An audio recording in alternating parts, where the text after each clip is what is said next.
His "look at me, Dad, please look at me" act to Hannity. They have charged my father with 34 felony counts. Oh, an admitted thief.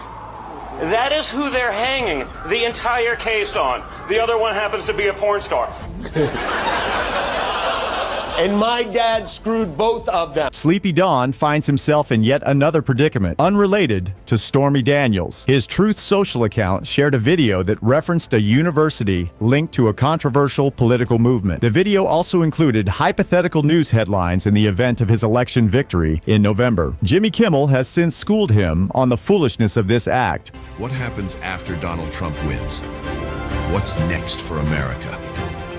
Okay, if you zoom in, you can see they slipped in the words "a unified Reich." A fourth Reich, if you will. It's hard to miss the irony of Trump's attempt to unite Germany circa 1933. One wonders what else this man has to do for people to recognize him for who he is. Perhaps he could grow a little blonde mustache and march around with his arm extended. Would that finally reveal his true nature? Unfortunately, I fear his MAGA cults would still sing his praises. Meanwhile, an army of sycophants, including Don Jr., descended upon him, while Eric Trump went on Hannity to boast about his father. But Jimmy wasn't having it. He took them all to task. Before we delve into the details, let's consider Trump's latest lies. And of course, he's still whining as the trial draws to a close. Right.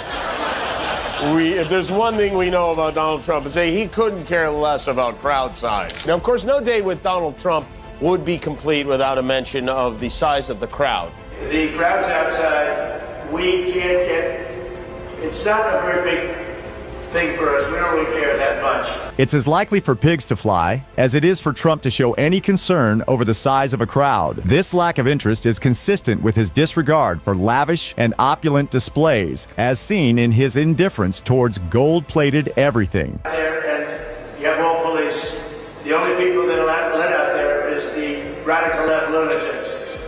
And they put our people 4 or 5 blocks away. There are a lot of them, too. Donald has a tendency to exaggerate. At his New Jersey rally, he claimed that 100,000 people showed up, and now he's stating that there are large crowds outside the courtroom. It seems like he's always trying to one-up himself. Who knows what he'll claim next? Maybe he'll say he invented the internet or caught a fish that's this big. If Donald were a fisherman, he would likely consider every small fish to be a huge catch. There's one crazy lady outside his apartment building screaming at ghosts. That's all you got. I drove by there last week. I was in New York. There's no one there. You have no supporters in your home. Trump's New York supporters are limited to a group of sycophants and flatterers who traveled from Washington. Jimmy obliterates this group completely. It was Don Jr., Sebastian Gorka, Ronnie Jackson, and Joe Piscopo. Not exactly a Beatles reunion of stars. Standing just beyond the courtroom, we spotted Congressman Troy Nehls of Texas, who deemed it essential to be present and shower compliments on his beloved orange crush. Who shows up?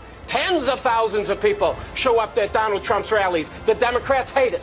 There's not another person on the planet that can do that other than the Pope.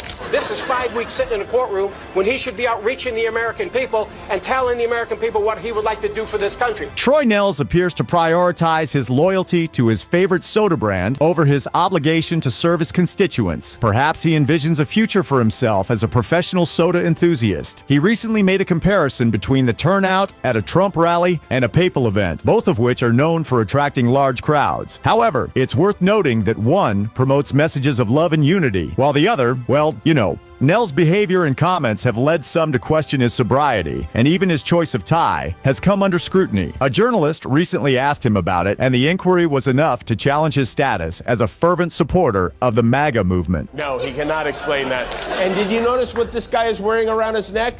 Donald Trump's going to be the 47th president.